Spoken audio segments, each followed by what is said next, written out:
ગાંધીનગરમાં લગ્ન કરવા આવેલા એનઆરઆઈ યુવાનનું અપહરણ થયું છે। 5 શખ્સોએ પાર્થ નામના યુવાનનું અપહરણ કર્યું હતું। અપહરણ કરી ₹80 લાખની ખંડણી માંગવામાં આવી। પાર્થ અને પ્રતીક વચ્ચે પૈસાની લેતી દેતી મુદ્દે અપહરણ થયું હતું।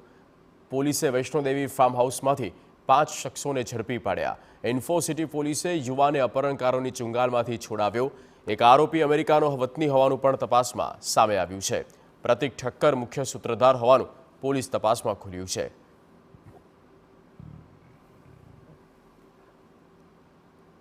બનારનો વોટ્સએપ કોલ આવેલ હતો કે પ્રતીક ઠક્કર તથા અન્ય માણસોએ તેમને જબરજસ્તી ઉપાડી લીધેલ છે અને એવું કહેવડાવ્યું છે કે 80 લાખ રૂપિયા આપો અને ભોગ બનનારને છોડાઈ જાવ।